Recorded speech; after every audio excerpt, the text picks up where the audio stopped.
Parts! Welcome to my YouTube channel. For today's vlog, excited na ako. Excited na ba kayo? Kasi, so, kung solid kayo na subscribers ko, lagi na tayo, taon-taon tayo gumagawa ng Vlogmas. So, nag-start tayo ng Vlogmas 2021. So, ipapakita ko sa inyo yung mga nagdaang Vlogmas. So, since 2021. So, ngayon, Vlogmas 2025 tayo, day 1. So, hopefully, makompleto natin yung ating Vlogmas to subscribe, 2025. like, and share. Sa buong December 25. So, abangan nyo, marami akong ipapakita. Again, last year, sinare ko sa inyo yung mga pasalubong, yung mga napamili ko kasi pauwi ako ng Pilipinas. Ayun nga, pauwi na naman ako ng Pilipinas. Kaya, marami tayong ganap na mangyayari itong month na to. Kasi, basta excited na akong ipakita sa inyo lahat ng mga bibilin ko ulit. So, sana panoorin nyo yung aking Vlogmas 2025, mga ka-solid parts. Thank you for watching!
Short hair, yan. Nagpagupit ako ng isang araw, yan. Layer siya. Maiba-iba naman. Yan. Ganyan siya. Kasi, ang ganda niya. Promise. Type siya. Shoutout nga pala sa naggupit si Madam Danya. Yan. Thank you po. Ang ganda po ng gupit niya. Yan. So, yan. Short hair. Ayan. Nakatambay na naman ako dito sa tambayan kasi sarado pa yung mga store, mamaya pa yung bukas.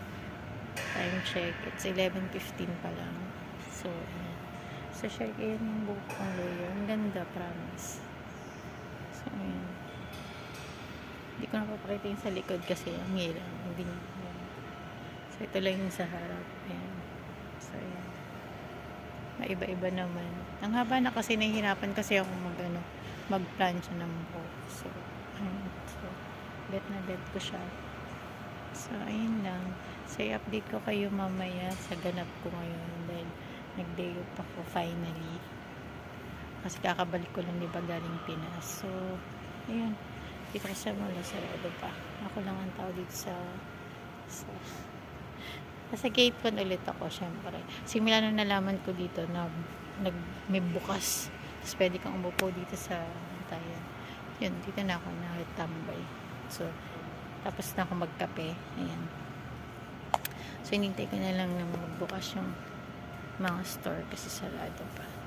So, update ko kayo mga kasalipards.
Hello mga kasalipards. So, ayan.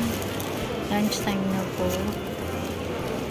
Sa KFC po ako kumain kasi nag-crave na naman ako ng fried chicken. Coleslaw. Sweeties na chicken. Spicy siya. Dapat sa kanton ako kakain kaso nagkanton na ako ng isang gabi sa bahay. Tapos naglaga ako ng ulo. Dinner meal na ito eh.